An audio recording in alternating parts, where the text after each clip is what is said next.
আসসালামু আলাইকুম। সংবাদে আপনাদের সবাইকে স্বাগত জানাচ্ছি। আমি ফিরোজ তোহা। শুরুতেই আরবে কেবলস সংবাদ শিরোনাম। বাংলাদেশের সর্বশেষ গুরুত্বপূর্ণ আপডেট সংবাদে আপনাকে স্বাগত। শুরুতেই সংবাদ শিরোনাম, পরে বিস্তারিত। প্রথমেই জানাবো আমাদের হাতে থাকা সর্বশেষ গুরুত্বপূর্ণ সবথেকে তাজা আপডেট সংবাদ। হাম উপসর্গে আরও ১১ শিশুর মৃত্যু।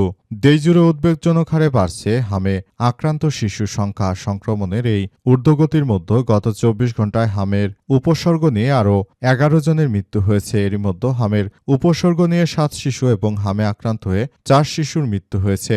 অন্তর্বর্তীকালীন সরকারের প্রধান উপদেষ্টা প্রফেসর ড.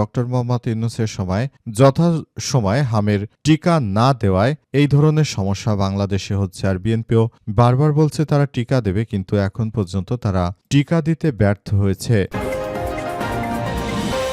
এরপর জানাবো, পুলিশের কাজ দুষ্টের দমন আর শিষ্টের লালন, বললেন প্রধানমন্ত্রী। দেশের আইনশৃঙ্খলা পরিস্থিতির উন্নয়ন এবং জনগণের জানমালের নিরাপত্তা বজায় রাখা বর্তমান সরকারের সর্বোচ্চ অগ্রাধিকার উল্লেখ করে প্রধানমন্ত্রী তারেক রহমান বলেছেন, বর্তমান বিশ্বে প্রযুক্তিগত দক্ষতা সম্পন্ন একটি সুদক্ষ আধুনিক মানবিক পুলিশ বাহিনী ছাড়া জনগণের কাঙ্ক্ষিত সেবা নিশ্চিত করা কঠিন। এদিকে নিজ বাসা থেকে স্কুল শিক্ষিকার মরদেহ উদ্ধার। চট্টগ্রাম নগরের কোতোয়ালি থানাধীন দেয়ানজি পুকুরপাড় এলাকায় নিজ বাসা থেকে পলি চৌধুরী ৪৬ নামের এক স্কুল শিক্ষিকার মরদেহ উদ্ধার করা হয়েছে। স্থানীয় জানায়, পলি চৌধুরী অবিবাহিত ছিলেন, বাসায় একাই থাকতেন। তার বাবা মারা গেছে, মা দেশের বাইরে থাকে। এবারে জানাবো, দেশের ১৮ অঞ্চলে সর্বোচ্চ ৬০ কিলোমিটার বেগে ঝড়ের পূর্বাভাস। দেশের অভ্যন্তরীণ ১৮টি অঞ্চলের উপর দিয়ে রাতের মধ্যে অস্থায়ীভাবে দমকা অথবা ঝড়ো হওয়া সহ বৃষ্টি অথবা বজ্রপাত হতে পারে বলে জানিয়েছে আবহাওয়া অধিদপ্তর। এসব এলাকার নদীবন্দরগুলোকে ১ নম্বর সতর্ক সংকেত দেখাতে বলা হয়েছে। আজ বিকাল ৩টা থেকে রাত ১টার পর পর্যন্ত অভ্যন্তরীণ নদীবন্দরগুলোর জন্য এই পূর্বাভাস দেওয়া হয়েছে। এর মধ্যে রাজশাহী, পাবনা, বগুড়া, টাঙ্গাইল, ময়মনসিংহ, ঢাকা, ফরিদপুর, মাদারীপুর, যশোর, কুষ্টিয়া, খুলনা, বরিশাল, পটুয়াখালী, কুমিল্লা, নোয়াখালী, চট্টগ্রাম, কক্সবাজার, সিলেট অঞ্চলের উপর দিয়ে পশ্চিম বা উত্তর পশ্চিম দিক থেকে ঘণ্টায় ৪৫ থেকে ৬০ কিলোমিটার বেগে অস্থায়ীভাবে দমকা অথবা ঝড়ো হাওয়া সহ বৃষ্টি অথবা বজ্র বৃষ্টিপাত হতে পারে বলে নিশ্চিত করা হয়েছে। এবং সর্বশেষ জানাবো, ঢাবির নতুন প্রক্টর ইসরাফিল প্রাং। ঢাকা বিশ্ববিদ্যালয়ের গ্রাফিক্স ডিজাইন বিভাগের সহযোগী অধ্যাপক মোহাম্মদ ইসরাফিল প্রাং বিশ্ববিদ্যালয়ের নতুন ভারপ্রাপ্ত প্রক্টর হিসেবে নিয়োগ পেয়েছেন। আজ বিশ্ববিদ্যালয়ের উপাচার্য অধ্যাপক ড. এবিএম ওবায়দুল ইসলাম তাকে এই দায়িত্ব প্রদান করেন। মূলত এর আগে যারাই ছিল তারা আসলে চলে যাওয়ার পর এই সমস্যাগুলো সামনে এসেছে। প্রিয় দর্শক, এতক্ষণ শুনছিলেন সংবাদ শিরোনাম, এবারে বিস্তারিত। তবে তার আগে বন্ধুরা, অনুরোধ থাকবে এই সংবাদটিতে একটি লাইক দিন।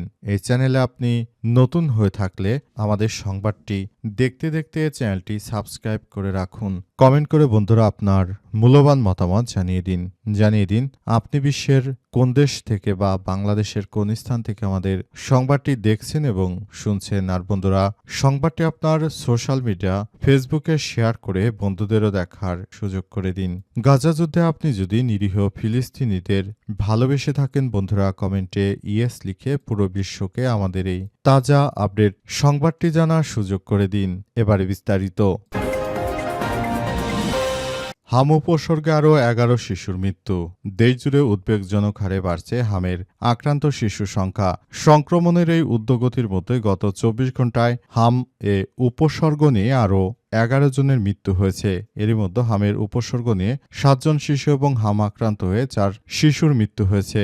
স্বাস্থ্য অধিদপ্তরের কন্ট্রোল রুম থেকে পাঠানো এক সংবাদ বিজ্ঞপ্তিতে এই তথ্য জানানো হয়েছে। বিজ্ঞপ্তিতে বলা হয়েছে যে সর্বশেষ ২৪ ঘন্টায় দেশে আর ২০৫টি শিশুর হাম শনাক্ত হয়েছে। আর হামের উপসর্গ নিয়ে হাসপাতালে ভর্তি হয়েছে ১,২৭৮ জন শিশু। নিয়ে গত ১৫ মার্চ থেকে এখন পর্যন্ত হামে ৩৪৪ জন শিশুর মৃত্যু হয়েছে। আর হামে ৬৫ জন শিশুর মৃত্যুর বিষয়টি নিশ্চিত করেছে স্বাস্থ্য অধিদপ্তর। স্বাস্থ্য পরিদপ্তরের তথ্য অনুযায়ী গত ২৪ ঘন্টায় হামে মারা যাওয়া ৪ শিশুর ৩ জনই ঢাকা বিভাগের, একজন বরিশাল, একজন হামের উপসর্গ নিয়ে ঢাকা বিভাগে ৩ শিশুর মৃত্যু হয়েছে।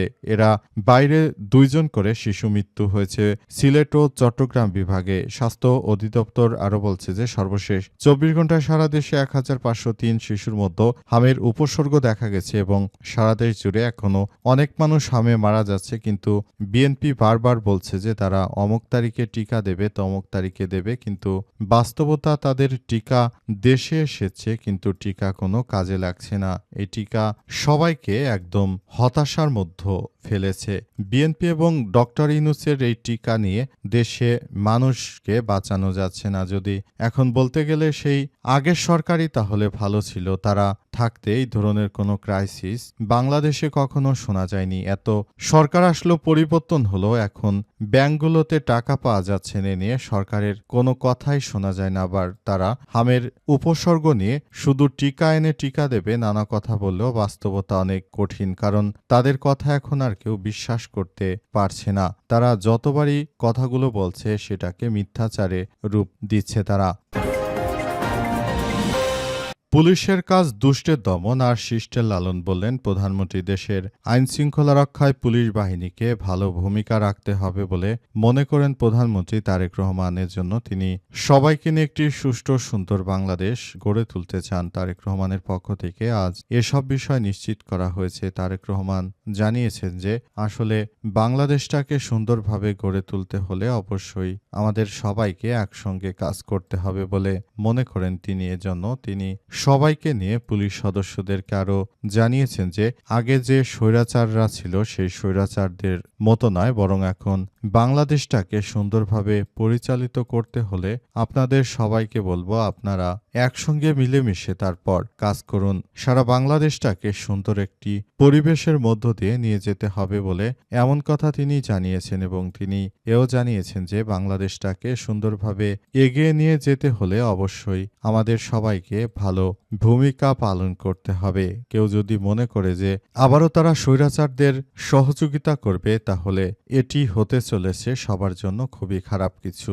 আর বাংলাদেশে পুলিশের মধ্য থেকে বিএনপি সরকার ক্ষমতা আসার পরই শোনা যাচ্ছে যে সেখানে তারা ছাত্রলীগ বাছাই করে ফেলবে। এর ফলে ৫০,০০০ পুলিশ সদস্য চাকরি থেকে ছাঁটাই হয়ে যেতে পারে বলে এমন আশঙ্কার কথা অনেকেই জানিয়েছে। যদি এভাবে অনেক মানুষ ছাত্রলীগ করার অপরাধে ছাঁটাই হয়ে যায় সেটি সবার জন্য বড় ধরনের সমস্যার সৃষ্টি করতে পারে, কারণ এই মুহূর্তে সবাই যার যার জায়গা থেকে বলাবলি করছে যে আওয়ামী লীগের সময় শেখ হাসিনা তার নিজের লোকদেরকে শুধু চাকরিতে ঢুকিয়েছিল, সুতরাং এখন সময় এসেছে সেগুলোকে বেছে ফেলে তারপর চাকরি থেকে তাদেরকে ছাঁটাই করে দিতে হবে নতুন করে। তাই পুলিশ সদস্যদের মধ্যে এক ধরনের চরম আতঙ্ক বিরাজ করছে।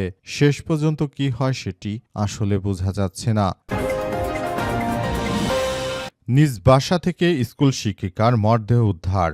চট্টগ্রামের নগরের কোতোয়ালি থানাধীন দেয়ানজি পুকুরপাড় এলাকায় নিজ বাসা থেকে পলি চৌধুরী ৪৬ নামের এক স্কুল শিক্ষিকার মরদেহ উদ্ধার করেছে পুলিশ। আজ বিকাল ৩টার দিকে তার মরদেহ উদ্ধার করা হয়। স্থানীয়রা জানায় পলি চৌধুরী অবিবাহিত ছিলেন এবং বাসায় একাই থাকতেন। তার বাবা মারা গেছে এবং মা দেশের বাইরে থাকেন। কোতোয়ালি থানা পুলিশের পরিদর্শক এসআই রাশেদ জানান জাতীয় জরুরি সেবা 999 মাধ্যমে তার খবর পান এবং বাসার ভেতর থেকে দরজা খোলা হচ্ছে না। পরে খবর পেয়ে ফায়ার সার্ভিস ও স্থানীয়দের সহায়তায় দরজা খোলা হয়। তিনি জানান মরদেহটি হাসপাতালে পাঠানো হয়েছে। এই ঘটনায় আইনগত ব্যবস্থা গ্রহণ করা হচ্ছে, তবে কী কারণে তিনি মারা গেছেন সেটি এখন পর্যন্ত স্পষ্ট হওয়া যায়নি। কেন তিনি বাসার মধ্যে মরে পড়ে আছেন সে বিষয়টি নিয়ে এখন পর্যন্ত জানা যায়নি।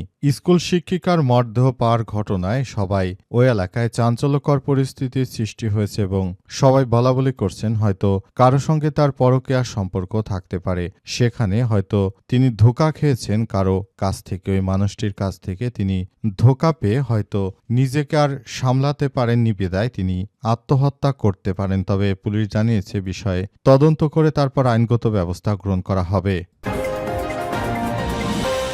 দেশের 18 অঞ্চলে সর্বোচ্চ 60 কিলোমিটার বেগে ঝড়ের পূর্বাভাস। দেশের অভ্যন্তরীণ 18টি অঞ্চলের উপর দিয়ে রাতের মধ্যে অস্থায়ীভাবে দমকা অথবা ঝোড়ো হাওয়া বয়ে যেতে পারে বলে জানিয়েছে আবহাওয়া অধিদপ্তর। এসব এলাকার নদীবন্দরগুলোকে ১ নম্বর সতর্ক সংকেত দেখাতে বলা হয়েছে। আজ বিকাল ৩টা থেকে রাত ১টা পর্যন্ত দেশের অভ্যন্তরীণ নদীবন্দরগুলোর জন্য দেয়া আবার পূর্বাভাসে এই তথ্য জানানো হয়েছে। পূর্বাভাসে বলা হয়েছে রাজশাহী, পাবনা, বগুড়া, টাঙ্গাইল, ময়মনসিংহ, ঢাকা, ফরিদপুর, মাদারীপুর, যশোর, কুষ্টিয়া, খুলনা, বরিশাল, পটুয়াখালী, কুমিল্লা, নোয়াখালী, চট্টগ্রাম ও কক্সবাজার এবং সিলেটের অঞ্চলের উপর দিয়ে পশ্চিম বা উত্তর পশ্চিম দিক থেকে ঘন্টায় ৪৫ থেকে ৬০ কিলোমিটার বেগে অস্থায়ীভাবে দমকা অথবা ঝড়ো হাওয়া, বৃষ্টি অথবা বজ্রসহ বৃষ্টি হতে পারে। এই পরিস্থিতিতে সব এলাকার নদীবন্দরগুলোকে ১ নম্বর সতর্ক সংকেত দেখাতে বলা হয়েছে। বিজ্ঞপ্তিতে আরও বলা হয়, ঝড়ো আবহাওয়ার কারণে নৌযানগুলোকে সাধারণত চলাচলের পরামর্শ দেওয়া হয়েছে।